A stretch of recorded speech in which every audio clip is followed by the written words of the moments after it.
Advanced Financial Accounting. In this presentation, we're going to talk about a situation where one company is going to fully purchase the net assets of another company, but this time not with cash. They're going to be issuing bonds in order to complete the purchasing process. Get ready to account with Advanced Financial Accounting.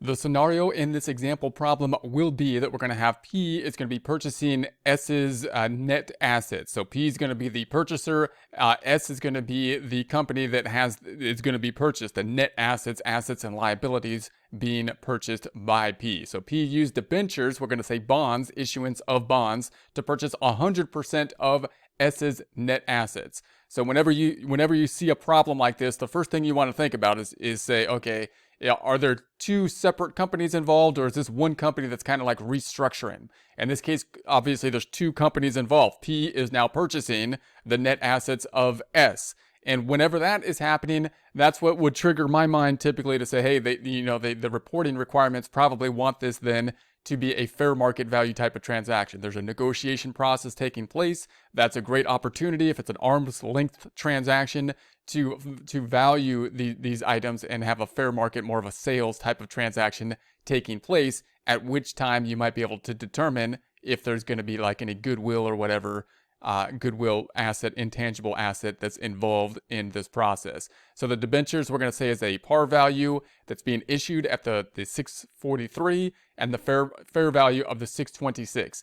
Now note that if there's a purchase of one company purchasing the other company and it's just a straight cash transaction, it's a little bit easier because of course the value of cash is straightforward. We use cash to value other things. So the value of cash is pretty straightforward. When we use something other than cash, then it's going to be a little bit more difficult because we're going to have to fair value the amount of the assets that are being purchased, and we're also going to have to fair value or the amount of the compensation that is being used. In this case, the bonds. We got to make sure that we put that at the value. So whenever something other than cash is used, then again, it makes the valuation of what the consideration is, what's being paid for, other than cash, a little bit more difficult for that process. So remember, we need to value both of them. We need to fair value what's being purchased by P, and we need to basically fair value the consideration that is given, and they will not be equal oftentimes. Why?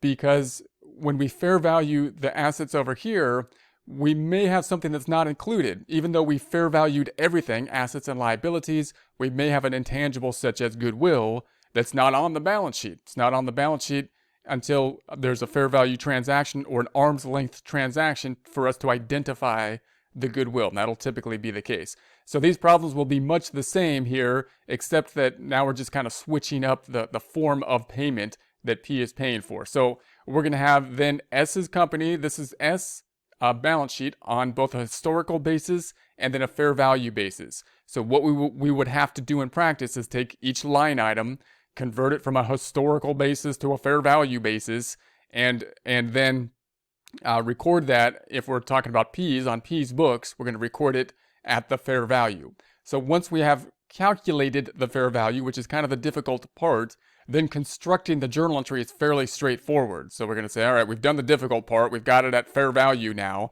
all these line items. Then we can record the transaction. So for example, we would just say, all right, cash is going to go on P's books with a debit, an increase to cash of the $43,000 and other assets, cash and other assets of the $43,000. Inventory, we're just going to debit P's books for the $184,000 because that's what the fair value is. Then the land, we're going to increase by the $90,000. Now note in practice, it's a little bit more difficult, of course, because you would have to value the inventory, the actual inventory, what kind of method we're going to be using. We need subsidiary schedules for the inventory so we can support that inventory. So obviously in practice, we would need the subsidiary ledgers. We would need to track the inventory and all that kind of stuff to value the inventory. So, but note from an overall standpoint, inventory as a whole for an overall journal entry, pretty straightforward. Land, same kind of thing. We would need to know exactly, what is the land that we're valuing. Probably an easier thing to do considering there's not as many different land components as there might be with the inventory, right? Depending on, what the inventory is. Then we got the building and the equipment. Notice over here we had building and then the accumulated depreciation. We're not going to be pulling over the accumulated depreciation here. We're going to look at the book value and then compare that, and then we're going to look at the fair value, just like if there was a purchase taking place here. So we got, it's used stuff, right? Building and equipment, but we're going to revalue it. It's new to us in our transaction. So just like if we purchased, equipment in some other type of transaction, so it's going to go on the books. That makes it a little bit easier. We don't have to then take the supporting schedules of the accumulated depreciation schedules and whatnot.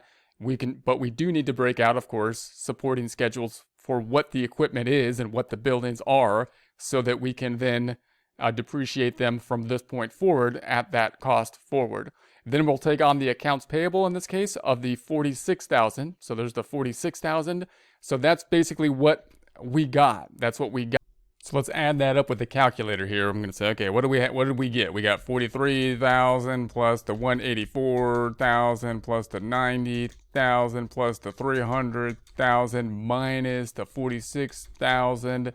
That's going to be the 571. So the 571. What did we give up? We gave up bonds. We're going to issue the bonds here, and we're going to say that the fair value is the 626 of them, and the par value is the 643. So that means we're going to issue the bonds at the 643, which is going to be the par value, and then the difference between that and the fair value is going to be the discount. So the 643 minus the 17 is going to be the fair value of the 626. So in essence, the consideration being the 626.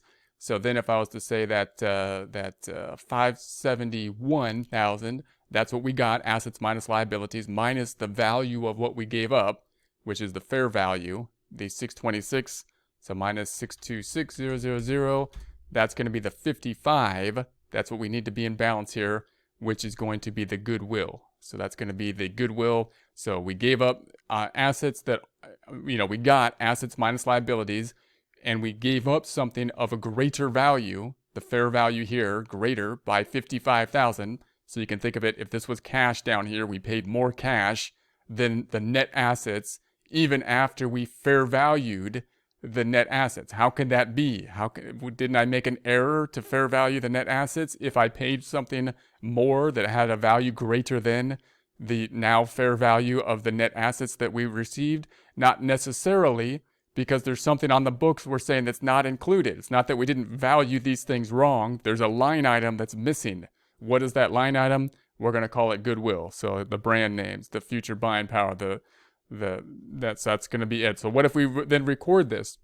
Now this is just a very simplified, this is Pease books. All we have so far is the cash and the retained earnings, and I'm just recording this very simplified beginning trial balance, just so we could see how this would kind of look now if we're going to be adding this journal entry to it. So this is the journal entry of us basically purchasing S's net assets, and now they're going to go on our books, right? So we're just going to say, all right, well then cash is going to be going up. We started with 100, now it's at the 143. The inventory is now at the 184. The land is now at the 90,000. We're just increasing, of course, the building going on the books. Obviously, we would need to support some of this stuff. Once again, the building, we would need to know what the building is and whatnot, have subsidiary schedules. Same with the land, same with the inventory. But the general account here, straightforward. Accounts payable, now at the 46. Again, we would need to know who we owe, who's the accounts payable owed to and whatnot, as well as the receivables. If there's receivables up top, who owes us, so we can collect on it. We need the subsidiary schedules from a bookkeeping standpoint, but the overall journal entry, not difficult. And then the bonds payable is what we issued. So we got the 646,000 bond payable and the discount at the 17. So the discount at the 17, and again, the 100, of course, just pulls over. So we started off with just something in balance, just cash and retained earnings. We end off with something in balance. In other words, assets minus the liabilities equaling 0. Notice there's no change to basically an income statement. We see no income statement accounts down here from this transaction.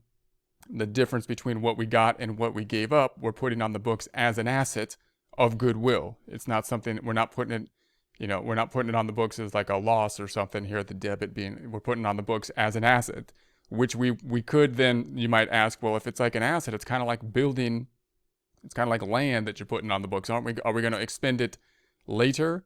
And we're not going to expend it typically in the same way that we would with a building by just simply amortizing it using some kind of like a straight line method, but we will be testing the goodwill to see if it does deteriorate. So notice we're thinking of goodwill similar to land. We're saying, hey, goodwill, if it's kept up, if you keep it upright, then it can last quite some time. It can last a long time. So we're not just gonna allocate the cost out like we would with a building or equipment, which does deteriorate over time. If the goodwill should be something that could last. So what we'll do then is test for impairment of the goodwill.